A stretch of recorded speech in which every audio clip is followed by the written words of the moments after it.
모세가 홍해에서 이스라엘을 인도하며 그들이 나와서 수르 광야로 들어가서 거기서 사흘 길을 걸었으나 물을 얻지 못하고 마라에 이르렀더니 그곳 물이 써서 마시지 못하겠으므로 그 이름을 마라라 하였더라. 백성이 모세에게 원망하여 이르되 우리가 무엇을 마실까? 모세가 여호와께 부르짖었더니 여호와께서 그에게 한 나무를 가리키시니 그가 물에 던지니 물이 달게 되었더라. 거기서 여호와께서 그들을 위하여 법도와 율례를 정하시고 그들을 시험하실세. 너희가 너희 하나님 나 여호와의 말을 들어 순종하고 내가 보기에 의를 행하며 내 계명에 귀를 기울이며 내 모든 규례를 지키면 내가 애굽 사람에게 내린 모든 질병 중 하나도 너희에게 내리지 아니하리니 나는 너희를 치료하는 여호와임이라. 그들이 엘림에 이르니 거기에 물샘 12과 종려나무 70그루가 있는지라. 거기서 그들이 그 물 곁에 장막을 치니라. 할렐루야, 할렐루야. 하나님의 놀라운 신비한 은혜로 우리를 여기까지 인도하신 하나님 앞에 우리 감사와 찬양과 영광의 큰 박수 올려드려 나아가겠습니다. 아름다운 신주님, 오늘 우리의 삶 가운데 놀라운 일을 행하신 주님의 이름을 찬양합니다. 주님으로 영광과 찬양을 받아 주시옵소서. 할렐루야. 네, 오늘 또 교회 머리가 되신 예수님 안에서 우리 한몸이른 포드의 성도들 한번 바라보시면서요, 이 시간 영상으로 예배하는 우리 글로벌 포드 식구들에게도 우리 한번 따뜻한 사랑과 격려와 축복의 박수를 서로에게 보내도록 하겠습니다. 주님의 놀라우신 은혜가 우리 모두에게 있게 되기를 주님의 이름으로 축복합니다. 할렐루야. 사랑하는 여러분, 성령 충만하십시오. 말씀 충만하십시오. 오늘도 이 말씀 안에서 우리의 삶의 세기를 발견하는 놀라운 은혜의 역사가 있게 되기를 주님의 이름으로 축원합니다. 우리 이 시간 한번 오랜만에 이렇게 영적 심호흡을 좀 했으면 좋겠는데요. 이 시간 우리 주님의 사랑을 우리의 영혼 육 가운데 받아들이고 그 사랑의 능력으로 우리 안에 있는 모든 인생의 걱정과 근심과 두려움과 연약해진 모든 마음들을 몰아내는 것이죠. 다시 한번 깊이 호흡을 들이마시면서 주님 이 호흡과 함께 주님의 보혈의 능력을 우리의 영혼 육 가운데 받아들입니다. 그 보혈의 능력으로 우리 인생의 모든 교만과 악함과 육신의 모든 연약한 질병이 끊어지게 하여 주시옵소서. 오늘 이 영적인 선순환이 계속해서 우리의 영혼 육 가운데 있게 되기를 축복합니다. 그 생명의 능력이 오늘 우리의 영혼육을 사로잡는 거룩한 은혜의 역사가 있게 되기를 축복합니다. 할렐루야. 자, 우리 옆에 사람에게 이렇게 한번 인사하며 축복했으면 좋겠는데요. 당신의 삶은 하나님 손에 있습니다. 축복하시겠어요?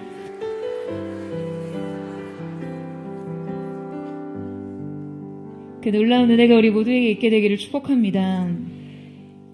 헨리 무어 하우스는 복음전도자 D.L. 무디가 가장 존경하는 인물이자 그에게 큰 영향을 끼쳤던 분입니다. 수백만을 감동시킨 사람을 감동시킨 바로 그 사람으로 불리곤 하는데요. 그러나 그런 그도 시련 앞에서 낭망하고 시리에 빠질 때가 있었습니다. 어느 날이었어요.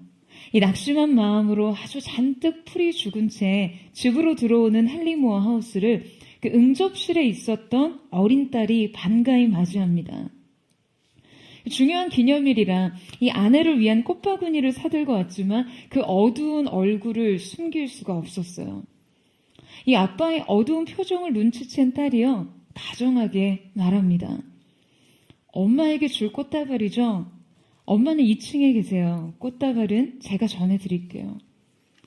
그는 놀라서 물었어요. 아니, 내가 이거를 어떻게 전해준다는 말이니?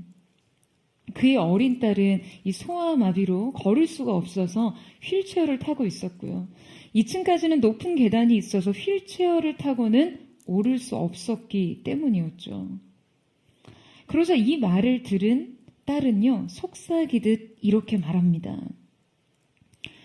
꽃바구니를 든 저를 아빠가 안고 가면 되잖아요. 그 순간 시리에 빠졌던 헨리 무어 하우스는 큰 깨달음을 얻었습니다. 하나님이 우리를 안고 가시는데 나는 왜 실망하고 좌절하고 낙심했던가?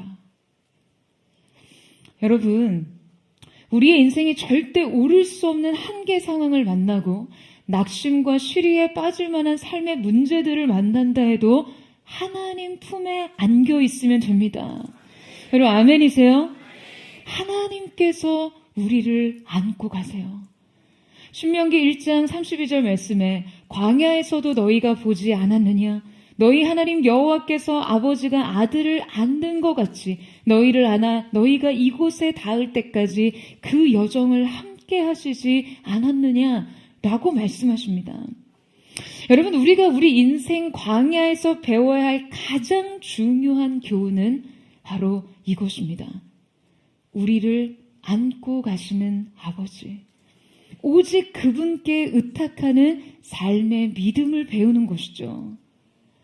오늘 본문의 이스라엘 백성 역시 그들이 걷는 광야길에서 이 중대한 교훈을 배우고 있습니다. 오늘 말씀은 이스라엘 백성들이 홍해를 지나 그 하나님의 인도를 따라 처음 직면한 상황에 대한 것이었어요. 이스라엘 백성들은 앞서 홍해 도하를 통해 그 하나님의 놀라운 기적을 경험했죠. 체험했습니다. 눈앞에서 자기 백성들을 위하여 그 바다를 가르시는 하나님의 압도적인 이적은 인간으로 하여금 하나님의 권능을 경험하기 충분한 사건이었어요. 이 기적 후 그들은 소고를 치며 춤추며 온 백성이 함께 예배합니다. 하나님의 기사와 이적을 노래할 수밖에 없었을 테니까요. 그리고서 곧이어 오늘 본문의 상황을 맞닥뜨리게 된 것이죠. 자, 우리 함께 22절 말씀을 같이 한번 읽어보도록 하겠습니다. 22절 말씀 시작. 모세가 홍해에서 이스라엘을 인도하며 그들이 나와서 수르 광야로 들어가서 거기서 사흘 길을 걸었으나 물을 얻지 못하고. 자, 여러분, 이스라엘 백성들은 전혀 예상치 못한 상황에 직면합니다. 이 상황은 기쁨의 노래를 지속할 수 없는 상황이죠. 전혀 기대하지 않은 타이밍에 고통이 엄습합니다. 그것은 바로 끝없이 펼쳐진 광야 위에 물이 떨어진 상황이었어요. 홍해에서 마라까지의 거리는 약 한 53km 정도, 그리 멀지 않은 거리지만 노인과 어린아이와 가축 등 200만 명 정도의 큰 무리가 대이동을 처음 시작한 상황이었기 때문에 쉽게 에너지가 고갈될 수밖에 없는 그러한 상황이었죠. 슬픈 예감은 틀린 적이 없이 지금 그들이 애굽에서부터 가지고 나온 가죽 부대가 점점 가벼워지고 마실 물이 떨어졌습니다. 그런데 이건 그렇게 쉽게 생각할 게 아니에요. 여러분, 왜냐고요? 지금 이들이 선 곳이 어디이기 때문에? 바로 광야이기 때문에 그렇습니다. 그들이 하루 종일 걷고 다음날 또 걷고 다음날 또 걸었던 그 광야길은요, 사방을 둘러봐도 물을 얻을 수 있는 곳이 보이지 않는 땅이었어요. 그들 앞에 펼쳐진 그 끝없이 펼쳐진 광야길은 그들을 혼돈과 두려움 속에 몰아넣습니다.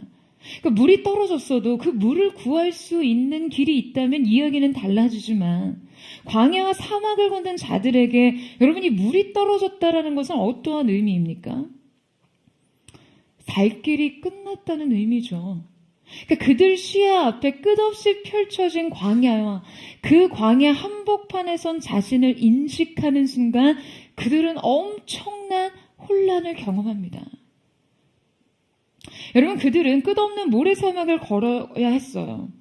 그래서 설상가상 그때 물이 떨어지고 200만 명의 거대 민족과 그들의 가축까지 갈증을 호소하는 상황이 여러분 얼마나 고통스러웠겠어요. 견디기 힘든 시간이 분명합니다. 여러분, 이때 그들이 이 극심한 고통 속에 경험했던 이 혼란이란 어떠한 것이었을까요? 그들의 당혹감은 세 가지였어요. 첫 번째는 그들의 노래가 끝이 나 버렸다는 혼란이었죠. 오늘 본문에 사흘 길을 행하였다에는 이 계속적 와우용법이 사용되는 것을 보면요, 이 홍해 도하 직후에 모세와 미리암의 찬양이 끝나자마자 그 홍해에서 이 행군이 바로 시작됐다라고 볼 수 있습니다. 그러니 여러분, 홍해에서 여러분 마라까지 며칠이 걸렸다고요? 며칠이 걸렸습니까? 딱 3일이 걸렸습니다. 찬양에서 원망까지, 기쁨에서 낙심까지, 예배에서 침체까지 얼마나 걸렸어요? 딱 3일 거리였습니다. 여러분, 이것이 인생이에요. 이것이 인생 민낯입니다. 누구보다도 그들은요, 그들 스스로 자신들의 이 민낯에 당황합니다. 여러분, 그들이 홍해를 건넜을 때, 그리고 이 이적 후에 위대하신 하나님을 찬양했을 때 그들의 마음이 어땠을까요? 아마 그들은 전능하신 하나님의 팔 아래서 거칠 것이 없고 인생에 두려울 것이 없다는 그런 고백을 했겠죠. 그런 주님을 따르는 삶에 대한 감사와 감격이 있지 않았겠습니까? 그들은 그들의 인생이 이제 드디어 고통 끝 행복 시작이라고 생각했을 거예요. 하지만 상황은 금세 역전됩니다. 광야 한복판에서 물이 떨어졌으니까요. 여러분, 만약 그들이 대단한 행복과 풍요를 기대한 것이었다면 조금 덜 혼란스러웠을 거예요. 하지만 이 사막 한가운데 물이라는 것은 여러분 그렇게 많은 것을 바란 것이 아니잖아요. 사막에서 물은 살아가는데 그저 필수적인 거니까요. 그런데 그게 결핍되다니요. 그들이 가장 먼저 맞닥뜨린 건 이 영적 여정에서의 혼란이었을 거예요. 그 바닥난 가죽 부대처럼 자신의 영적 상태가 금세 고갈된 그 상황 말이죠. 두 번째 그들이 직면해야 했던 것은 이 고난의 의미를 찾을 수 없다는 혼란이었습니다. 여러분, 이 고통이요, 고통의 의미를 발견하지 못할 때 더 견딜 수 없는 것이 되어버립니다. 그 이유를 모르고 당하는 고통은 더 감당하기 힘든 거예요. 우리가 직면해야 하는 여러 가지 상황들이 어떠한 방해와 시험으로 명확히 해석될 수 있다면 여러분, 우리는 그것을 견딜 만한 힘을 얻습니다. 하지만 기적 후 찾아온 이 시련은 그들이 그 고통의 의미를 발견하기 매우 어려운 것이었어요. 그들은 이 무의미에 직면해야 했습니다. 그리고 이 무의미에 대한 당혹감은 그들을 큰 혼란에 빠뜨리기 충분했던 것이죠. 세 번째 그들이 직면했던 것은 순종의 길에서 만난 이해할 수 없는 고난에 대한 혼란이었습니다. 여러분, 지금 이 길은요, 명백한 인도하심 속에 있는 과정이었어요. 이 길은 완벽한 의도에서 온 길이었습니다. 따라서 이 고통은 실수가 아닌 순종의 결과였어요. 그러니 당황스럽죠. 순종했는데 찾아온 시련 말이에요. 하나님에 대한 찬양과 약속을 향한 그 흥분 속에서 시작된 이 여정이 그냥 시작부터 이렇게 삐그덕대다니요. 여러분, 어쩌면 이 이스라엘 백성이 직면한 이 혼란이 광야와 같은 이 땅을 살아가는 우리가 그냥 매일매일 직면하는 문제일지도 모릅니다. 오늘 우리는 이 말씀을 통해 이 당혹감을 해소하기를 원해요. 말씀 속에서 의미를 찾고 혼란 속에서 이정표를 찾고 무엇보다 주님의 마음을 찾기를 원합니다. 오늘 말씀 속에 직면할 첫 번째 질문은 왜 홍해 다음 마라인가? 입니다. 자, 여러분, 오늘 이 의도된 여정을 설명하는 지도를 한번 보시겠어요? 자, 이스라엘 백성들은 고센 지역을 떠나서 출애굽의 첫 여정으로부터 이 가나안에 이르기까지 다양한 여정들이 있었습니다. 직선, 가장 짧게 가나안에 도달할 수 있는 많은 여정에 다른 길들이 있었어요. 우선 가장 빠른 지름길은 이 해변길이었죠. 하지만 이 길은 블레셋 길이라고도 불리는 길로서 이 블레셋 민족과의 전쟁을 치러야 하는 길이었어요. 그리고 숲곳에서 곧장 가데스 바네로 갈 수 있는 수루길이 있었는데요. 이 수루길은 비교적 많은 사람들이 이용하는 지름길에 해당했습니다. 그런데 지금 하나님께서는 이 길도 아니라 지금 저 밑쪽 남쪽 방향으로 그들의 발길을 향하게 하시는데요. 문제는 지금 이 불필요한 과정 같아 보이는 이 시간 동안 그들은 극심한 갈증에 시달리게 됐다라는 것이죠. 아마 그들의 광야 여정 통틀어 가장 혼란을 느끼던 시간이 아닐까 생각합니다. 왜냐하면 여러분, 이 고통은요, 매우 상대적으로 더 크게 그들에게 다가왔을 것이 너무나 뻔하거든요. 그러니까 이 상대성이란 물론 홍해의 기적과 흥분 후의 상황이기도 했지만 지금 이 상황이 광야 행군 시작 단계인 만큼 지금 그들이 아직 광야 생활에 연단되지 않은 상태이기 때문에 그렇습니다. 이스라엘 백성들은 당혹스러움의 연속이던 이 광야 길에 적응하지 못한 채 첫 번째 기착 지점인 마라에 도착했는데요. 그때 그들의 분란이 큰 분노로 터뜨려진 곳이 바로 이곳 마라였습니다. 자, 우리 함께 23절 말씀을 같이 한번 읽어보도록 하겠습니다. 23절 말씀 시작. 마라에 이르렀더니 그곳 물이 있어서 마시지 못하겠으므로 그 이름을 마라라 하였더라. 백성이 모세에게 원망하여 이르되 우리가 무엇을 마실까 하매. 자, 그들이 마라에 도착했을 때 그곳엔 물을 내는 샘이 있었어요. 그러니까 여러분, 그들이 얼마나 이 물이 반가웠겠어요. 당장에 달려가 막 순식간에 그 물로 자신의 갈증을 해결하려 했겠죠. 그런데 이게 웬일입니까? 그냥 물을 들이키자마자 막 여기저기에서요, 그 물을 퇴퇴하고 뱉어버리는 거예요. 그러니까 이 마시지 못할 물을 막 벌컥벌컥 마셔버린 사람들 중에는 아마 이 복통을 호소한 사람도 있었을 거예요. 바로 이 물이 쓴물이었던 것이죠. 그 홍해에 대한 그 기적의 감사와 감격의 찬양이 드려지던 입술에서 3일 만에 폭발적인 불평이 쏟아져 나옵니다. 그들은 이 마실 수 없는 물, 마라의 쓴물을 마시고 큰 실망과 낙담에 빠져요. 급기야 그들은 모세를 원망하기에 이릅니다. 이 모세에 대한 원망은요, 사실상 하나님에 대한 원망과 다름이 없었고요. 그들의 불신앙과 죄성으로 인해 그들의 믿음의 첫걸음에서부터 실패하게 된 것이죠. 여러분, 왜 그렇습니까? 왜 주님은 그들을 홍해 다음 마라로 인도하셔서 그들에게 이러한 쓰디쓴 실패를 맛보게 하셨을까요? 그들의 실패가 하나님의 계획은 아니었지만 지금 마라로 인도하신 것은 다분한 그분의 의도였는데 왜 하필 황홀한 기적과 은혜 뒤에 이러한 현실 팩폭이 있어야 할까요? 여러분, 주님은요, 그들을 시험하셨습니다. 이 시험은 그들을 무너뜨리기 위한 파괴적인 시험이 아니라 그들을 성장시키기 위한 테스트였어요. 그 목적은 이 과정을 통해 비로소 그들이 하나님의 백성다워지는 것이었습니다. 이 과정을 통해 여러분, 그들에게 이별이 필요한 시간이었어요. 이것이 홍해 다음 마라인 이유예요.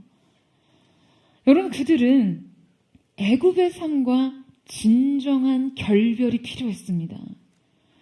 지금 하나님께서는요, 이 화려한 도시 문명 가운데 종로로 타면서 살던 이스라엘 백성들을 그 광야 한가운데로 끄집어내시면서 그들을 자기 백성답게 체질 개선을 하고 계신 것이죠.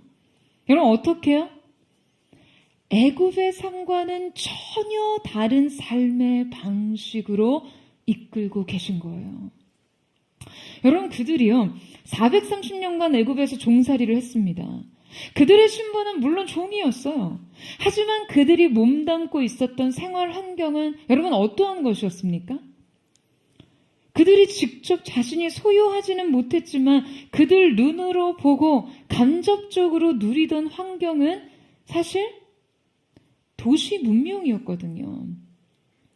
여러분, 세계사를 보면 인류 최초의 문명들은요, 지금 모두 어느 지역을 중심으로 발생하죠?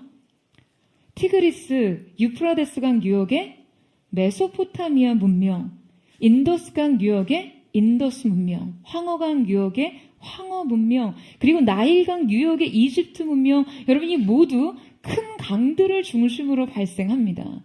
특히 이 애굽의 문명은요, 이 나일강의 풍부한 수원을 중심으로 발생해서 거대한 피라미드를 건설하고 화려한 도시 문명을 꽃피워가지고요, 이 민족의 침입을 받지 않고 무려 2000년 이상 그들의 아주 그 고유한 문화를 간직한 곳입니다. 그러니까 그들이 보고 간접 경험한 세계가, 여러분, 이게 얼마나 화려한 것들이었겠어요. 비록 그들은 지금 그 땅에서 자기 땅 한 평 소유하지 못하고 그냥 모진 채찍과 매질 속에서 고된 노동을 감당해야 했지만 그들은 도시 안에 살던 민족이었습니다. 문명 속에서의 삶이었어요. 이 도시는 인간의 힘을 자랑하던 곳이었습니다.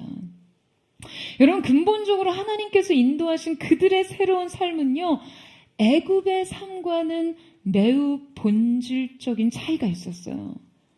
애굽은 이 나일강 주변에서 농경사회를 이루고 살던 곳이었거든요. 그러니까 여러분, 이 농경사회의 삶의 방식이 어떻습니까? 농경사회는 자연환경을 매우 적절히 이용하고 지배하면서 살 수 있었어요. 물론 고대 사회가 근본적으로 이 자연환경에 극도로 의존될 수밖에 없었지만 이 농경사회는 적극적으로 그 한계들을 극복하기 위해서 수로를 개설하거나 댐이나 이 저수지 등으로 가뭄을 대비합니다. 그래서 아브라함 이후에 이스라엘 백성들이 기근과 가뭄만 만나면, 여러분, 다 쪼르르 애굽으로 피난을 갔잖아요. 애굽은 이 자연적 한계들을 부분적으로 극복하기 위한 인간적인 업적과 기술이 있었던 곳이었거든요.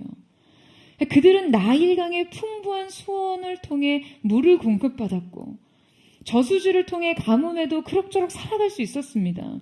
그러니까 애굽의 농경 문화는 인간의 기술적 능력이 삶의 생존과 주거 환경을 안정적으로 형성해 주었던 그러한 곳이었어요. 그러니까 지금 이스라엘 백성들의 입장에서 태어나서 보고 자란 것이 이 화려한 도시 문명의 산뿐이었던 이스라엘 백성에게 광야의 삶이란, 여러분, 이게 얼마나 당황스러운 것이었겠어요. 마실 물이 없는 이 여정은 여러분 얼마나 큰 시험거리였겠어요. 그런데 하나님께서는 이 광야의 시험을 통해 이루시기 원하는 분명한 목적이 있으셨던 것이죠. 그들은 자신이 무엇을 위해 살고 무엇에 의존해 살아야 하는지를 배워야 했습니다. 그들은 약속의 성취를 위해 살고 주님을 의존해 살아야 했습니다. 그러기 위해서요, 뼛속 깊이 문명에 의존하던 그들의 삶의 방식과도 헤어짐이 필요했어요.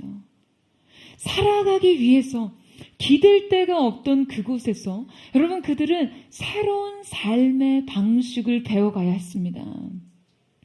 여러분, 그들은 이제 농경사회가 아닌 유목민적인 삶을 개척해 나가야 했어요.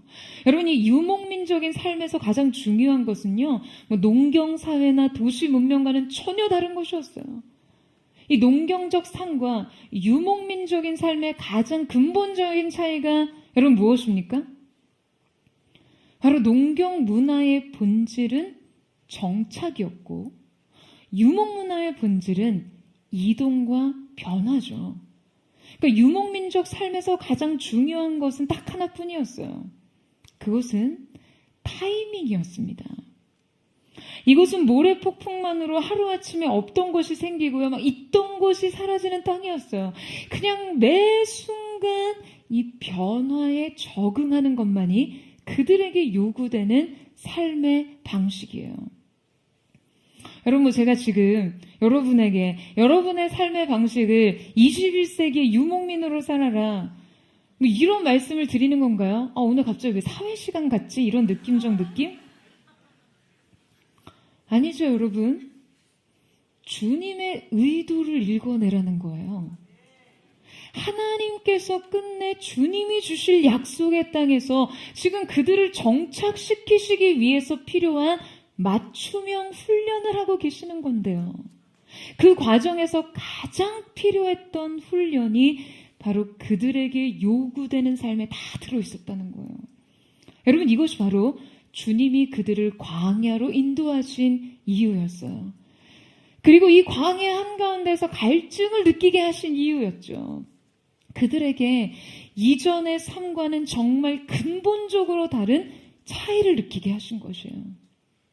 여러분, 광야의 삶에서는요, 지도가 필요 없었습니다. 나침반만 있으면 돼요. 광야의 지형은 시간에 따라 변화합니다. 그렇기 때문에 하루아침에 달라지는 지형에 여러분 굳이 집착할 필요가 없겠죠. 다만 뜨거워지는 태양과 불어오는 바람의 촉각을 곤두세울 필요가 있습니다. 그 오늘 찾아오는 사소한 변화 속에서 그들에게 또 다른 적응이 요구되는 것이죠. 주님께서 지금 그들에게 이 환경에 노출시키고 계신 거예요. 여러분, 왜요? 무엇이 필요하기 때문에요? 지금 이 경험을 통해서만 그들이 애굽에서의 삶의 방식과 총체적으로 결별하게 되기 때문입니다. 그래야 주님을 의지하기 때문에요. 이 시간은 430년 익숙해진 삶과 이별이 필요한 시간이었어요. 동시에 하나님 백성답게 사는 법을 훈련하는 시간이었죠. 바로 믿음으로 사는 법 말이에요. 여러분, 저는 정말 이 광야의 영성이요, 포드의 영성이라는 생각이 들었습니다. 여러분, 아멘이세요? 노마드 포드, 영적 유목민의 삶이요. 안정적인 건물과 예배 처소를 갖고 있지 않고 때에 따라 움직이는 교회, 흩어지는 교회가 되는 기동력과 유동성, 매번 무형과 유형으로 0부터 다시 시작하는 예배, 그리고 다시 0으로 돌아가는 예배, 계획하는 삶의 안정을 추구하기보다 반응하는 삶으로서의 순종을 추구하는 영성, 매 순간 하나님의 인도하심의 촉각을 곤두세우고 지금 바로 이 순간 우리에게 펼쳐진 그 영적인 지형을 이해하고 따르기를 원하는 중심. 여러분, 개척 당시 첫 인트로 영상 기억하세요? 마음껏 울기 위해 광야로 나왔다고요. 하나님의 자리를 찾아드리기 위해서요. 여러분, 영적 유목민으로서의 삶을 통해 우리가 하나님으로부터 배울 수 있는 귀한 교훈을 놓치지 마십시오. 그것을 여러분의 삶 속에 적용하세요. 여러분, 우리가 수학 문제를 풀어보면요, 처음에 수학의 기초 공식과 개념을 이렇게 쭉 설명하잖아요. 그럼 수학의 이 기초 공식만 그냥 달달 외우고 암기하는 그런 과목인가요? 아니죠. 공식을 외우는 거, 여러분, 그 자체로는 큰 의미가 없습니다. 그 공식을 적용한 문제를 풀 줄 알아야 돼요. 불행히도 저는 수포자로서의 길에 일찌감치 발을 들여놔서 공식을 이해했더라도 실전 문제에 부딪히면 이 문제를 어떻게 풀까를 생각하기보다 이걸 몇 번 찍어야지 정답이 높아지나 하는 깊은 고민에 빠졌습니다. 몇 번을 찍어야 하나, 이것도 일종의 통계적인 접근은 아닌가라는 생각을 하는데요. 어쨌든 그 초라한 고민에 빠져 사느라 공식을 대입해서 문제를 푸는 그 쾌감을 잘 몰라요. 근데 여러분, 항상 보면 이렇게 너무 그걸 받아들이시는 것 같아요. 나름 농담을 한 건데 살짝 약간 기분이 나빠지려고 하는. 근데 이번 수련회 강사로 오셨던 고성준 목사님 경우에 정말 이 수학 원리로 문제를 푸는 재미를 제대로 느끼신 거잖아요. 그러니까 수학보다 재밌는 게 없다는 그런 말도 안 되는 비진리를 저희에게 전하고 가셨어요. 정말 느꼈어요. 하나님이 정말 사람을 다르게 창조하시고 다른 부르심으로 부르시는구나. 여러분, 우리의 삶의 문제도 사실 이와 비슷합니다. 삶의 문제가 다가올 때 우리는요, 문제를 풀어야 합니다. 어떻게 풉니까? 믿음을 대입해서 풀어야 합니다. 믿음의 원리를 적용해서 풀어야 풀려요. 그런데 대부분의 사람들은 그 문제를 직면하면요, 당혹스러워하기만 합니다. 그래서 이들의 머릿속에는 한 가지 쉽게 무너지지 않는 전제가 있어요. 그것은 바로 순종의 길은 꽃길이고 은혜 뒤 문제 끝이라는 그런 전제 말이에요. 그래서 홍해 다음에 마라를 만나면 무너집니다. 아니에요, 여러분. 문제 앞에서 무너질 것이 아니라 이 문제를 믿음으로 푸셔야 해요. 여러분, 아멘이세요? 그렇다면 믿음으로 문제를 푼다는 것은 여러분 어떠한 것일까요? 문제 앞에 실망과 낙담을 할 것이 아니라 그들은 기도했어야 합니다. 기도로서 주님께 해결을 구하고 주님의 도우심을 간구했어야 해요. 불평이 아니라 호소를 했어야 하고요. 원망이 아니라 탄원을 했어야 합니다. 혹시 여러분 중에서도 홍해 다음에 마라를 만나신 분 있으신가요? 은혜가 있었고 기적이 있었고 찬송과 환희가 있었어요. 주님 앞에 드린 인생, 이제 변화된 삶과 성장만이 있을 줄 알았습니다. 주님께 드린 내 삶, 아름다운 꽃길 위로 동행의 기쁨만 가득할 줄 알았어요.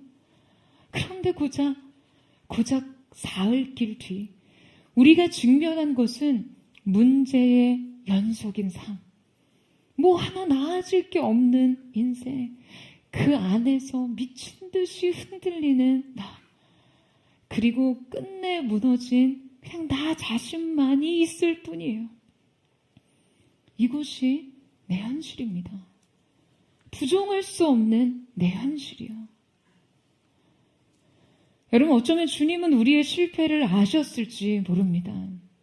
우리의 체질을 아시고 본성을 아시니까요. 우리가 왜 그토록 쉽게 흔들리는지, 무너지는지 다 아시니까요. 그래서 우리에게 다시 기회를 주시는 거죠. 주님은 우리에게 다시 답안을 고쳤을 기회를 주십니다. 오늘 말씀 속에 찾아야 할 그 두 번째 답은 다시 고쳤을 시간입니다.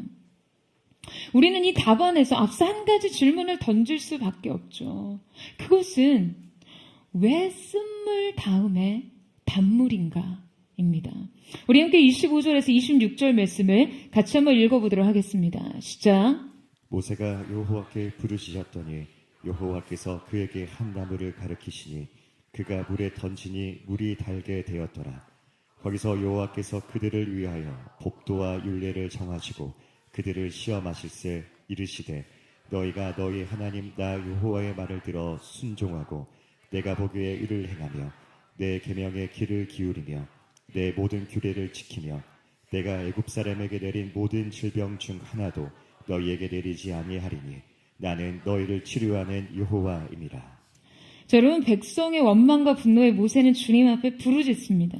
자, 이 부르짖다에 사용된 이 차악하라는 동사는요, 아주 그 크나큰 고통 가운데 절규하는 모습을 묘사할 때 사용하는 그러한 표현이에요. 그 모세는 이들의 지도자답게 이 상황 속에서 주님께 부르짖습니다. 여러분 한번 생각해 보세요. 이 모세라고 해서 이 상황이 고통스럽지 않았겠어요? 모세는 갈증을 느끼지 않습니까? 여러분, 모세에게는 물이 필요하지 않았습니까? 아니, 모세에게는 뭐 이 마라의 쓴물이 쓰지 않고 달았을까요? 더군다나 지금 불과 사흘 전에 뭐 소고치고 춤추고 찬양하던 백성들이 그 여호와뿐만 아니라 자신까지도 영웅시하면서 그토록 칭송하다가 사흘 만에 자신에게 원망과 분노를 쏟아붓는 이들을 바라보면서 말이에요. 그러나 여러분, 차이가 무엇인가요? 모세는 그 고통을 주님 앞에 쏟아놓습니다. 여러분, 이것이 바로 믿음으로 문제를 푸는 것이에요. 여러분, 아멘이십니까? 매우 단순합니다.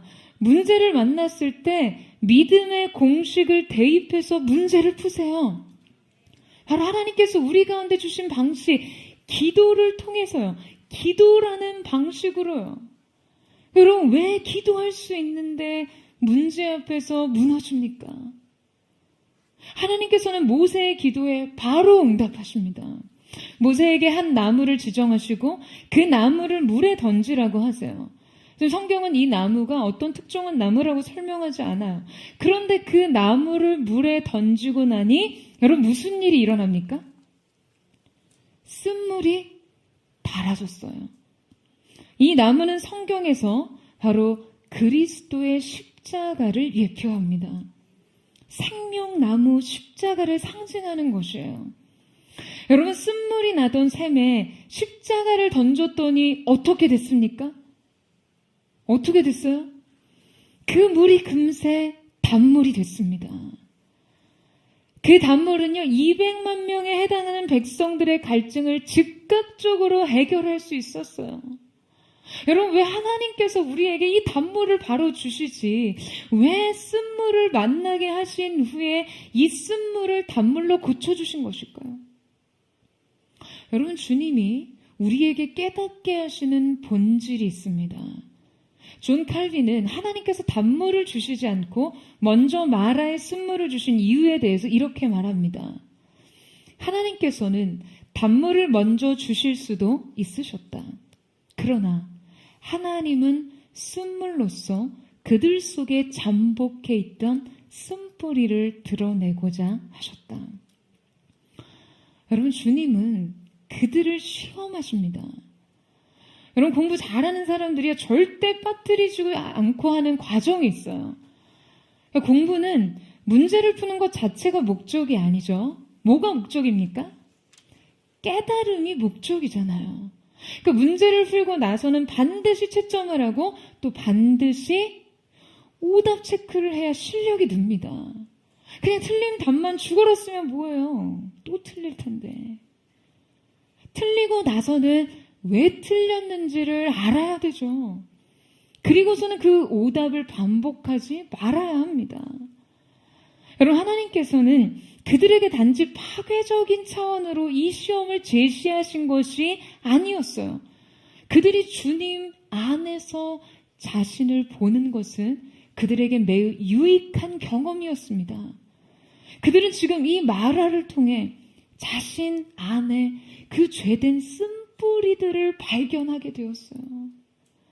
아, 내가 기적을 맛보고 좀 괜찮은 인간이 된 줄 알았는데 아니었구나. 이 은혜가 내게 유효하려면, 이 기적이 내게 유익하려면 내가 적극적으로 해야 할 것이 있구나. 여러분, 그것이 무엇입니까?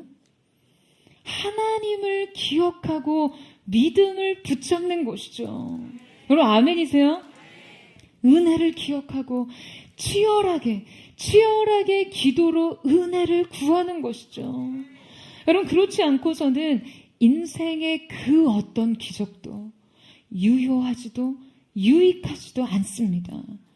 이 기억의 복습을 통해서만이 우리에게 영적인 유익을 가져다 주는 거예요.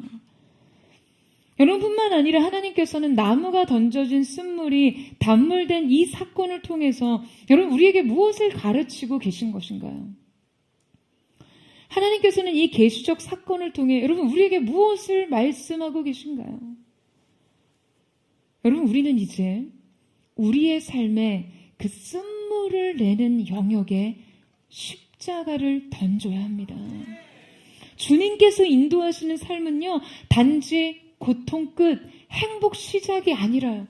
어쩌면 십자가를 통하지 않고서는 어느 것도 가능하지 않은 삶입니다.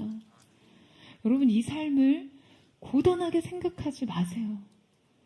여러분, 이 삶은 참 생명이 넘치는 삶입니다. 여러분, 이 사실을 믿으세요?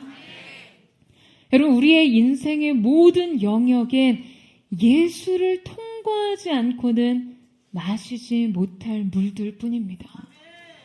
기대했던 삶도 예수를 통하지 않고서는 결코 여러분을 충족시킬 수 없어요. 너무너무 물을 찾고 갈증을 느꼈던 이스라엘 백성처럼 여러분의 인생 속에서도 찾고자 하는 물이 있지 않으세요? 결혼만 할 수 있다면, 이 학교에 들어갈 수만 있다면, 이 취업만 가능하다면 이라고 생각했는데 막상 그 물은 쓴물이에요. 그 관계에 평안이 없고요. 그 직장 안에 기쁨이 없어요. 그 배움 안에 진정한 능력이 없어요. 사랑하는 여러분, 여러분의 가정, 학업, 일, 관계, 삶의 모든 영역은 이 십자가를 통해서만 단물이 됩니다. 그 물을 마시고 해결하기 위해서는 그 가운데 십자가를 던져야 합니다. 예수를 통해야 여러분을 충족시킬 수 있어요. 연인과 부부 사이에도, 부모와 자식 사이에도, 학업과 업무에도, 일상과 습관에도 여러분 모두 십자가를 던져야 합니다.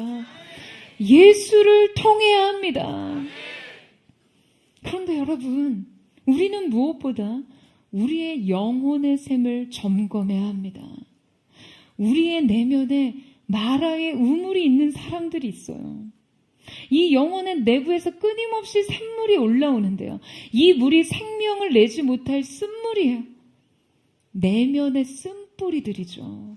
아주 지독하게 뿌리 깊은 삶의 비관론, 냉정한 현실주의, 교만한 냉소주의, 끈질긴 남탓, 지독한 자기의 불평불만, 자포자기, 낙심과 우울, 그냥 두려움에 사로잡힌 상상력.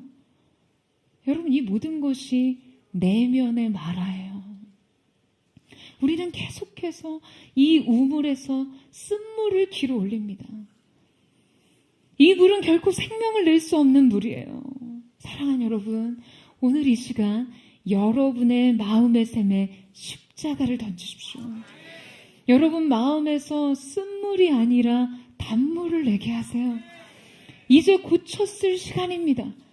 다시 쓸 시간이요. 저는 이 시간 우리의 인생의 샘이 고쳐지고 변화되는 여호와 라파, 놀라운 치유의 은혜가 있게 되기를 주님의 이름으로 축복합니다.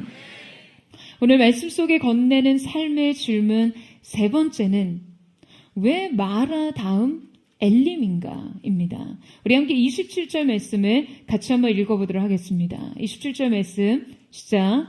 그들이 엘림에 이르니 거기에 물샘 12과 종려나무 70그루가 있는지라 거기서 그들이 그 물 곁에 장막을 치니라. 여러분, 그들은 또다시 약속의 땅을 향해 순례를 이어가야 했습니다. 그리고 그들은 새로운 여정으로 인도함을 받는데요. 그곳은 엘림이라는 장소였어요. 그런데 이 장소가 매우 의미심장합니다. 여러분, 이스라엘 백성들이 마라를 떠나고서 고작 10km를 더 가자 엘림이라는 곳이 있었어요. 그런데 이곳에 마라의 쓴물을 마시고 막 불평과 원망을 호소하던 상황과는 또 다른 그냥 전혀 예상치 못한 역전의 상황이 펼쳐졌어요. 바로 예측할 수 없었던 거대한 오아시스가 펼쳐진 것이에요. 이곳은 12개의 물샘이 있었는데요. 이 12개의 물샘은 이스라엘의 12지파를 상기시켜 주었고요. 70이라는 숫자는 이스라엘의 70인 장로를 상징하는 것입니다. 여러분, 사막에서 샘 하나 더 귀한데 이 엘림에는 물샘이 무려 12개나 있었고요. 종려나무 그루가 70그루가 있었다고 하는데 이때 광야 한낮 태양열에 지친 그들에게 지금 이 그늘의 쉼이 얼마나 큰 안식이 되었겠어요. 이스라엘의 12지파의 생명샘이 되시는 주님과 각 족속들의 생명나무 그늘이 되어주시는 주님을 계시하신 곳이었죠. 바로 이곳에서 그들은 출애굽 이후 이전에 없었던 깊은 안식과 꿀맛 같은 휴식을 취하게 됩니다. 여러분, 아마 많은 사람들이 이 말씀을 보면요, 인생의 엘림을 사모할 것이에요. 아마 많은 묵상들이 마라 같은 인생의 쓴물을 맛본 성도들에게 조금만 더 힘을 내라고요. 조금만 더 힘을 내면 이제 곧 엘림이 나온다고 격려하며 용기를 북돋을 것입니다. 하지만 우리는 마라 다음 엘림을 허락하신 이 하나님의 의도 속에서 단지 영혼의 엘림을 사모하는 것으로 끝날 것이 아니라 믿음의 레슨을 받아야 합니다. 자, 여러분, 그것은 무엇일까요? 우리가 건넨 왜 마라 다음 엘림인가 하는 이 질문의 답은 무엇입니까? 여러분, 이제 그들에겐 진짜 행복할, 아니 항복할 시간이 필요했어요. 여러분, 많은 성도들의 믿음의 삶엔 엘림은 행복이고 마라는 불행이라는 전제가 존재합니다. 하나님이 그렇다면 의도적으로 홍해 뒤 불과 3일길 만에 그 마라를 만나게 하시고, 아니 마라다운 고작 10km 구간의 엘림을 만나게 하신 이유는 그럼 대체 무엇 때문일까요? 불행 끝, 행복 시작이라는 영혼의 롤러코스터라도 태우려고 하시는 걸까요? 야, 너 쓴맛 좀 톡톡히 봐야 단맛이 어떤 것인지 뭔지 제대로 알지 하고 그런 훈련 시키는 것입니까? 저는 그렇게 생각하지 않습니다. 저는 주님이 인도하신 이 여정 속에서 그분의 숨겨진 의도를 발견할 수 있어야 한다고 생각해요. 그것은 다름 아니라 행복의 조건에 관한 것이에요. 여러분, 엘림에 도달한 이스라엘 백성들은요, 그곳에 얼마간 머물렀겠죠. 그들은 그곳에서 물 곁에 장막을 쳤습니다. 어쩌면 그들은 이곳이 좋사오니 그곳에 그냥 한없이 머물고 싶었을지 몰라요. 여러분, 하지만 엘림이 가나안입니까? 그곳에 한없이 머물고 싶은 그 엘림이 그들의 최종 목적지와 정착지였나요? 아니요. 그들은 가야 할 곳이 있었습니다. 광야의 오아시스는 그들의 목적지가 아니었어요. 그 오아시스에 아무리 샘물이 풍족하고 그늘이 풍성하다 할지라도 그곳은 그들의 최종 목적지가 될 수 없습니다. 그렇다고 한다면 그들이 마라를 만나 불신앙 속에서 낙담하고 불평하는 일에 못지않게 그들이 엘림에 거하며 그곳을 마치 자신의 목적지로 삼고 안주하려는 본성에 치우치는 것 역시 여러분 매우 경계해야 할 태도였을 거예요. 어쩌면 마라를 통해서 얻을 수 있었던 영적 가르침보다 훨씬 더 어려운 깨달음이죠. 여러분, 주님은 왜 마라다음 이 엘림으로 그들을 이끌어 가신 것일까요? 주님이 그들에게 가르치고자 하신 믿음의 삶이란 어떠한 것입니까? 여러분, 제가 앞서 유목민의 삶에 대해 말씀드렸죠. 하나님께서 갈대아 우르에서 아브라함을 불러내 이 유목민의 삶으로 들어가게 하셨던 것처럼 이 삶에서 주님은 우리가 정착해야 할 믿음의 태도를 배우게 하십니다. 그것은 바로 지나가는 삶에 관한 것이에요. 여러분, 얼마 전 저희 포드처치에 오셔서 이 말씀을 전해주셨던 김태현 선교사님의 신간 에세이에 제가 추천사를 쓰게 됐어요. 그래서 나오기 전에 제가 이 책을 먼저 읽게 됐는데요. 책 속에 이러한 일화가 있었습니다. 선교사님 가정이 코로나 팬데믹으로 인해 급하게 선교지를 떠나야 하는 상황이 되신 거예요. 그때 이제 아주 오랫동안 정착해서 사역하시던 사역지를 정리하시고 어딘지 모를 그곳으로 새롭게 인도하심을 받으셔야 하는 상황이었는데요. 그래서 이 선교사님이 자녀들에게 이 언제 다시 돌아올지 모르는 상황에서 혹여 이것이 생각보다 긴 여정이 되거나 혹은 돌아오지 못할 상황이 될 수도 있으니 그것을 다 고려해서 짐을 챙기라고 요구를 하셨대요. 그러니까 모두들 이러한 인생의 큰 변화, 불안정한 미래적 상황을 앞에 두고 그러니까 그곳에 가져가야 할 짐을 챙긴다고 생각하니까 여러분 얼마나 난감했겠어요. 그야말로 없어서는 안 될 가장 소중하고 중요한 것들만을 담으면서 소유한 것들에 대해 조금 허망하기도 하고 또 아쉽기도 안타깝기도 하고 그러셨겠죠. 그런데 바로 그때 선교사님께서 과연 내가 본향을 향해 갈 때 무엇을 가져갈 수 있을지를 생각해보는 계기가 되셨다라고 하시더라고요. 여러분, 하나님께 인도함을 받았던 광야의 유목민족 삶은요, 과연 소유라는 것이 그들에게 큰 의미가 있었을까요? 여러분, 유목 문화는 소유에 집착하다가는 이동이 힘들어집니다. 무엇을 많이 가질수록 운반이 어려워지기 때문이에요. 그러니까 소유를 최대한 단순화하고 기동력을 높이는 것이 중요하죠. 여러분, 포드처치도 그렇지 않습니까? 저희도 어느 때 어떻게 움직여야 할지 모르기 때문에 최대한 짐을 줄이는 것에 노력해요.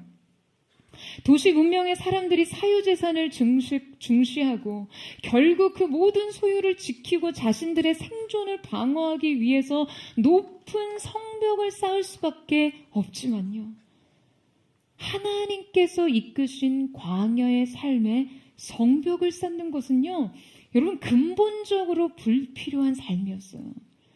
다만 오직 한 가지가 요구되었죠. 그것은 성벽이 아니라 제단을 쌓는 삶이었습니다. 여러분, 아멘이세요? 그들에게 요구되는 것은 부르신 곳에서 제단을 쌓는 것뿐이었어요. 여러분, 하나님께서는 마라에 이어 엘림을 지나가게 하시면서 아마도 이 거대 오아시스에 정착하고 싶은 그들에게 진짜 그들에게 주고 싶은 삶에 대해 말씀하고자 하셨을 거예요. 엘림을 벗어나고 싶지 않은 현세적 기쁨의 충족은 어쩌면 그들을 마라만큼이나 실패하게 할지 모릅니다. 가나안이 아닌 곳에서 만족을 누리는 것은 영적인 타락에 이르는 길이니까요. 그들의 행복의 조건이 그들의 연약한 죄성과 만날 때 그들은 약속의 땅을 향한 영적 방향성을 상실하기 쉬웠습니다. 주님이 허락하신 사막의 거대한 오아시스일지라도 이 또한 죄의 큰 유혹이 될 수 있다는 거예요. 사랑하는 여러분, 결국 하나님께서 마라디 엘림으로 인도하신 근본적인 이유는요, 마라는 불행, 엘림은 행복이라는 이러한 삶의 공식에서 벗어나 부르신 곳에서 예배할 뿐이라는 이 믿음의 삶으로 나아오라는 것이죠. 이끄시는 대로 순종하며 살 뿐이라는 믿음의 고백이 필요한 것이죠. 어떠한 인생의 길을 가느냐보다 훨씬 더 중요한 누구와 함께 이 길을 걷느냐에 주목하는 것. 그것은 진짜 행복할 시간이 아닌 이제 진짜 항복할 시간인 것입니다. 내가 거친 광야와 같은 그러한 인생길을 걸어갈 동안에도 풍요와 번역의 땅을 지날 때라도 동일하게 우리의 예배를 받기에 합당하신 분께 예배할 것이라는 이 고백, 내가 어떠한 상황 속에서라도 자족을 배우고 어떠한 형편에 처하더라도 믿음을 지키고 어떠한 환경에서라도 주님의 이름을 부르는 자로 살겠다는 이 고백, 인생의 마라에서도 인생의 엘림에서도 결국 주님의 인도하심을 따라가겠다는 이 고백, 여러분, 이 고백이 오늘 우리에게 필요한 것이죠. 저는 사랑하는 포도의 성도들이 인생 광야에서 이 보석과 같은 고백을 주님 앞에 기로 올리는 하나님의 사람들 되기를 주님의 이름으로 축복합니다. 오직 여러분을 사랑하시는 아버지의 품에 안겨가는 그 의탁의 시간으로 이 여정을 기쁨으로 일궈내기를 주님의 이름으로 축원합니다. 이제 우리 함께 찬양하며 주님 앞에 나아갔으면 좋겠습니다. 사랑하는 주님, 우리가 인생의 풍요의 땅을 지날더라도 언제나 그 형통의 땅에서 하나님을 기억하는 사람들이 되기를 원합니다. 우리의 삶이 곤고한 시련의 땅을 메마른 광야를 지날 때라도 하나님의 신뢰할 수 있는 그 믿음의 사람으로 세워지기를 원합니다. 우리의 인생 속에 주님 오직 인생 광야에서 배울 수 있는 그 가르침을 우리 가슴 신비에 새기고 주님과 함께하는 동행의 삶의 기쁨의 자리로 나아갈 수 있도록 주님 함께하여 주시옵소서. 매일 새로운 성경의 기름 부으심이 우리 가운데 흐르게 하여 주시옵소서. 그것이 우리의 내면의 새로운 셈이 되게 하여 주시옵소서. 예수 그리스도의 십자가가 우리 안에 세워짐으로 그렇게 우리의 쓴물을 내는 인생이 단물로 변화되는 은혜의 자리 앞으로 나아가게 하여 주시옵소서. 우리 그 마음 고백하며 주님 앞에 나아가기를 원합니다. 마음이 상한 자를 고치시는 주님, 하늘의 아버지 날 주관하소서. 주의 길로 인도하사 자유케 하소서. 새 일을 행하사 부게 하소서. 의에 줄이고 목이 마르니 성령의 기름 부으소서. 의에 줄이고 목이 마르니 내 잔을 채워 주소서. 성령으로 채우사 성령으로 채우사 주보게 하소서. 주의 임재 속에 은혜하게 하소서. 주 뜻대로 살아가리 세상 끝날까지. 나를 빚으시고 새날 열어주소서. 의에 줄이고 목이 마르니 성령의 기름 부으소서. 의에 줄이고 목이 마르니 내 잔을 채워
주시옵소서. 줄이고 목이 마르니 내 잔을 채워 주소서. 주님 위에 줄이고 목이 마르니 성령의 기름 부소서. 위에 줄이고 목이 마르니 내 잔을 채워 주소서. 사랑하는 주님, 우리의 인생이 얼마나 그 기쁜 하나님의 임재와 영광 속에서 열리는 제3의 길, 숨겨진 하나님의 길, 홍해의 길이 열리는 것을 얼마나 많이 목도하며 체험했습니까? 그럼에도 불구하고 우리의 인생 3일 길을 지나지 않아 만난 마라에서 우리가 감격과 감동과 환희에 찬 경배와 찬양의 고백, 그 입술에 얼마나 많은 원망과 불평과 하나님을 향한 항의의 고백을 담았습니까? 주님, 연약한 우리의 인생을 주님 용서하여 주시옵소서. 주님, 오늘 우리가 이 마라에서 우리 자신의 존재적 절망을 다시 직면함으로 다시금 깨어진 마음 상한 심령으로 오직 하나님의 새 은혜만을 구하며 나아가기를 원합니다. 사랑하는 여러분, 오늘 이 자리에 여러분 인생 마라에서 당혹함과 당황스러움을, 인생 마음속에 그 혼란스러움을 가지고 계신 사람들 계십니까? 주님, 순종했는데도 불구하고 내 앞에 주어진 이 현실은 무엇입니까? 분명한 주님의 인도하심을 따라온 이 길에서 만난 이 인생 쓴물은 무엇입니까? 이유를 알 수 없는, 해석되지 않는 시간 앞에서 좌절해야만 하는 주님, 이 넘어짐은 또 무엇입니까? 그렇게 자기 자신에 대한 묵상, 자기 인생에 대한 묵상, 거기에 파묻히고 거기에 몰입되어서 인생 마라에서 허락하신 하나님의 교훈을 하나도 발견하지 못한 채 오로지 내 자신, 오로지 내 문제, 오로지 내 아픔에 함몰되어 있는 하나님의 사람들이 있으십니까? 사랑하는 여러분, 이 시간 우리는 그 자리에서요, 하나님의 사랑 앞에서도 또 무너질 수 있는 우리 자신에 대해서 오라 나는 곤고한 사람이로다, 이 사망의 몸에서 누가 나를 건져내랴, 바울의 탄식 있는 그 고백으로 하나님 앞에 나아가야 하는 줄로 믿습니다. 그러므로 우리에게는 결코 정죄함이 없나니 죄와 사망의 몸에서 해방하신 주 예수 그리스도로 인하사 오직 주 예수 그리스도로 가능한 삶의 자리로 나아갈 수 있는 줄로 믿습니다. 오늘 이 시간 인생 마라에서 주님, 우리가 회개합니다. 다시 한번 우리가 주님 앞에 엎드려 이토록 연약한 나의 인생을 포기하지 않고 안고 가신 아버지, 그 아버지 하나님을 다시 바라보기를 원하오니 주님, 내게 기름 부어 주시옵소서.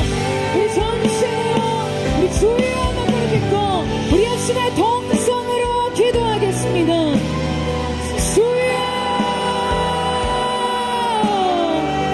사랑하는 주님, 오늘 이 시간 우리가 하나님 앞에 나아갑니다. 깨어진 마음, 상한 마음, 또 주님 앞에서 흔들렸던 우리 자신, 또 주님 앞에서 아버지 하나님 여전히 다를 바 없는 내 자신으로 반응했던 지독한 자기의 지독한 책임점과 전포자기와 불평불만, 그 모든 낙심과 좌절을 주님 앞에 내려놓고 회개합니다. 찬양의 입술에 불평을 담고 찬양의 입술에 혼란의 불신을 담았던 우리의 삶 주님 용서하여 주시옵소서. 우리가 주님께로 더 가까이 나아가게 하시고 주 안에 놀라우신 하나의 자리 앞으로 한 걸음 한 걸음 다시 나가는 인생 마라의 승문에서 우리 자신을 비춰볼 수 있는 거룩한 회개와 거룩한 새로운 회복의 시작이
우리의 상한 마음, 우리의 깨어진 심령을 가지고 주님 앞으로 나가리.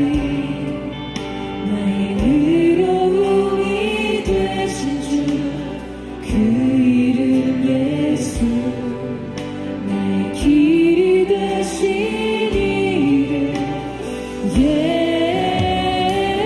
예수. 나의 길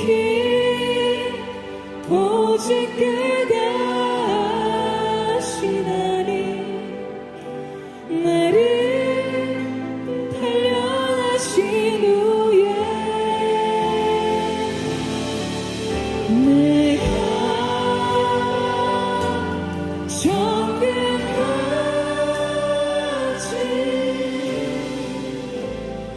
나오리. 우리 다시 한번 고백하며 나아갑니다. 주가 보이신 생명의 길,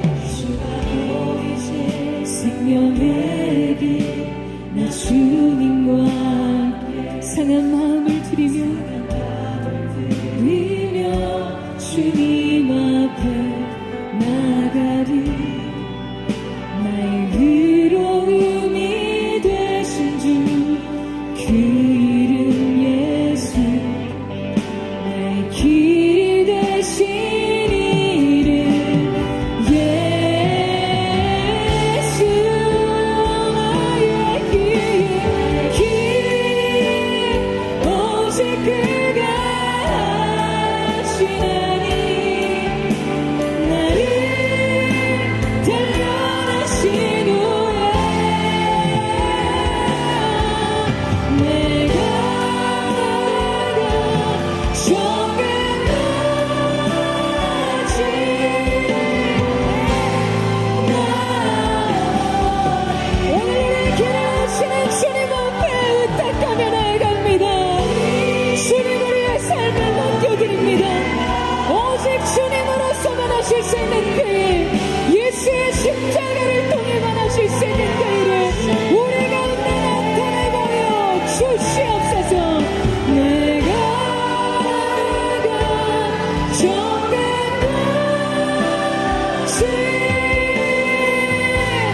우리 거룩한 손을 높이 들고 나에게 오직 그가 하시나니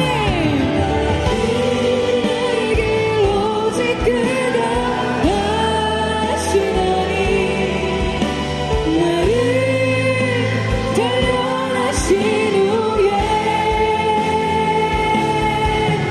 내가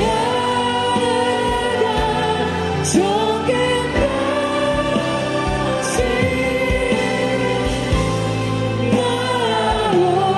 나오리라. 사랑하는 주님, 삼위 길을 갈증을 느끼며 걸었던 이스라엘 백성처럼 우리의 삶이 인생의 소망의 물을 찾아 헤맬 때가 너무나 많았습니다.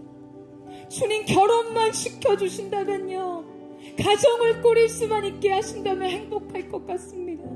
주님이 학교에 들어갈 수만 있다면, 이 직장에 취업할 수만 있다면 내 인생의 불행 끝 행복 시작인 줄 알았던 그런 여러분의 인생의 여정 마디마다, 사랑하는 여러분, 진정 그렇던가요? 그 관계의 평안이란 그런 것입니까? 여러분의 인생 영역 현장에서 그토록 들어가기만 하면 꽃길 같았던 그 직장에 진정한 기쁨과 만족이 있었습니까? 사랑하는 여러분, 우리의 인생에 물을 찾는 것보다 중요한 것은 그 물이 인생에 진정한 해가를 줄 수 있는 단물이어야 한다는 사실입니다. 오늘 여러분의 인생 영역 속에 예수 그리스도를 통하지 않고는, 십자가를 통하지 않고는 아무것도 오히려 그 물이 우리를 좌절시켜요. 그 물맛이 우리를 낙심시킵니다. 그토록 원했던 것이기 때문에 더 큰 실망과 좌절이 우리의 삶을 덮어요. 오늘 이 시간 사랑하는 주님, 주님 아시죠? 이것이 내 인생 민낯입니다. 이것이 행복의 조건을 따라 살았던 내 인생 한계입니다. 이 시간 주님께로 돌아갑니다. 예수 그리스도의 십자가가 우리의 가정, 우리의 관계, 우리의 직장, 우리의 학업의 부러지게 하여 주시옵소서. 만족을 누릴 수 없는 쓴물을 변해 단물이 되게 하시는 그리스도 예수의 십자가, 그 십자가를 통과하는 인생 살게 하여 주시옵소서. 여러분, 예수님의 십자가를 여러분의 삶의 영역 속에 세우십시오. 이 시간 우리 전심으로 주여 세번 부르짖고 우리 예수의 동성으로 기도하겠습니다. 주여,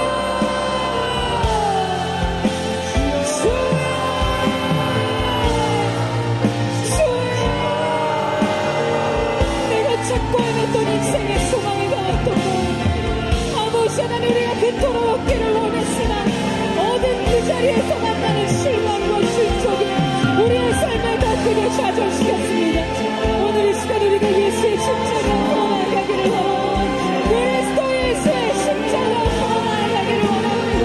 그 십자가가 세워진 날마다 인생의 저주스러운 색깔이 바뀌어 눈물을 흘리는 인생, 그것에서 생수의 강이 흐르는 새로운 삶의 시작이 알려지게 하여 주시옵소서. 예수를 통하지 않고서는 가능하지 않는 삶, 오늘의 교훈 앞에서 우리의 삶의 예수 그리스도 십자가, 생명의 십자가, 능력의 십자가, 치유의 십자가, 소망의 십자가를 생각하기를 원합니다. 주님, 역사하여 주시옵소서. 그리스도 예수의 피 얻은 복음이 오늘 이 시간 우리의 삶을 진정 변화시키는 새 능력이 되게 하여 주시옵소서. 십자가, 십자가, 내가 처음 볼 때에 나의 맘에 그 고통 사라져. 오늘 믿고서 내 눈 빨갛네. 참내 기쁨 영원한 십자가, 십자가, 십자가, 십자가, 내가 처음 볼 때에 나의 맘에 그 고통 사라져. 오늘 믿고서 내 눈 빨갛네. 참내 다시 한번 전심으로 주님의 십자가, 십자가,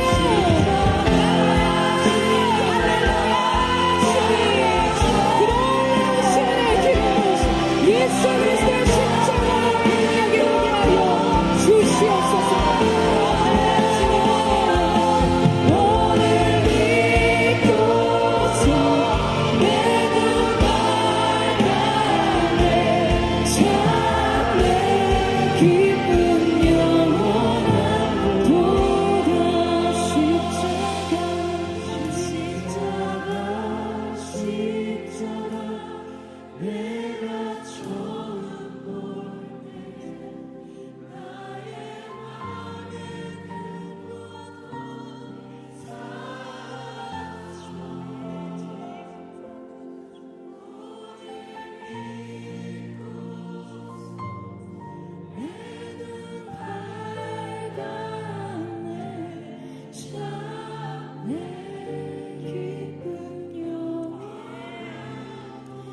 사랑하는 주님, 실로 주님의 말씀에 능력이 있음을 믿습니다. 말씀하신 그대로 성취하시는 주님의 이름을 송축합니다. 그리스도 예수께서 채찍에 맞으심으로 너희는 나음을 얻었노라 하시는 말씀에 아멘하는 믿음으로 서게 하여 주시옵소서. 그리스도께서 징계를 받으심으로 너희는 평화를 누리는도다. 아멘하는 믿음으로 서게 하여 주시옵소서. 이 나음과 이 평안이 오늘 우리의 삶 가운데 있게 되기를 원합니다. 이 나음과 이 평안을 얻기 위해 그 인생의 마라에서 제가 주님, 다시금 주님 앞에 서야만 했음을 고백합니다.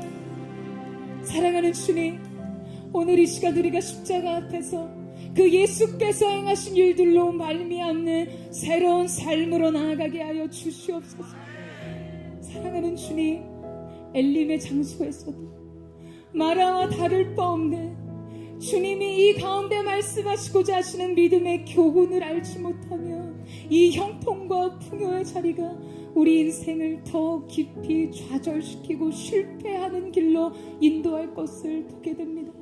사랑하는 주님, 인생 마라에서도 인생 엘림에서도 우리가 진짜 행복을 찾기보다 주님 앞에 진짜 항복할 수 있는 사람이기를 원하는 그 중심으로 서게 하여 주시옵소서. 주님 안에 안겨가는 인생으로 모든 것이 주님께 있음을 고백하는 그 은혜가 우리 가운데 있게 하여 주시옵소서. 여러분, 인생의 성공과 성취와 안정을 위해 짓는 인간의 성벽은요, 여러분 바벨탑으로 향하게 되어 있습니다. 자신의 욕망, 자신의 성공을 향한 성취, 자기의 이름을 내고자 하는 교만으로 갈 수밖에 없어요. 그러나 인생의 성벽을 짓고 인생의 성을 쌓기보다, 안정을 추구하기보다 순종하기를 기뻐하는 인생으로 제단을 쌓는 자의 삶은 다를 줄로 믿습니다.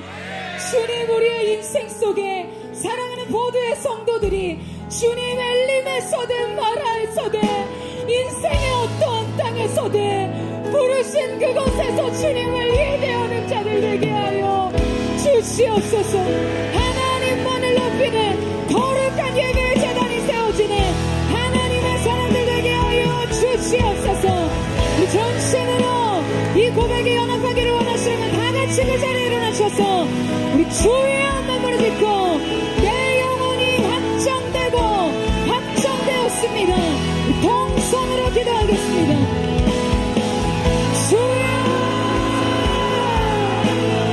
거룩하신 주님, 우리의 인생이 우리 자신을 위해 성을 쌓는 인생, 주님을 위해 제단을 쌓는 인생 되게 하여 주십시오. 예배의 제단을 세우는 인생 되게 하여 주옵소서. 인생의 바다를 넘기는 자들이 아니라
그곳에서 예배하네.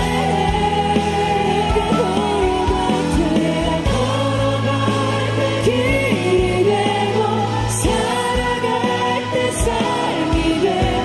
그곳에서 예배하네. 부르신 곳에서 예배해. 어떤 상황에도 나는 예배. 부르신 곳에서 나는 예배하네. 어떤 상황 우리의 삶을 주님 앞에 올려드리며 주님 그렇습니다. 부르신 곳에서 나는 예배. 주님 우리가 어떤 삶의 환경을 지날 때라도 주님 예배하는 채 살기를 원합니다. 행복의 조건이 아닌 항복의 조건으로 오늘 이 시간에 주님 앞에 우리의 삶을 드립니다. 어떤 상황에도 나는 예배. 어떤 상황에도 어떤 상황에도 나는 예배. 주님의 어떤 상황에도 나는 예배하네. 사랑하는 주님, 인생의 만족과 안정을 위해, 인생 성공을 위해, 자기 자신의 인생을 위해 성을 쌓고 바벨을 쌓는 인생이 아닌 어떠한 삶의 자리를 지날 때라도 주님을 위해 제단을 쌓는 예배자들로 새롭게 하여 주시옵소서. 인생 엘림 속에서도 계속한 약속의 부르심, 주님 주신 사명의 자리를 이탈하지 않고 주님과 함께 전진하고 또 전진하는 그 믿음의 사람들 될 수 있기를 원합니다. 그 거룩한 승리가 계속해서 보도의 성도들 가운데 있게 하여 주시옵소서. 오늘 우리를 승리케 하신 주님, 다시금 우리의 삶을 일으키신 주님을 찬양합니다. 주님 영광을 받아 주시옵소서. 그렇게 주님의 이름을 높여 찬양하며 감사드리며 살아계신 예수님의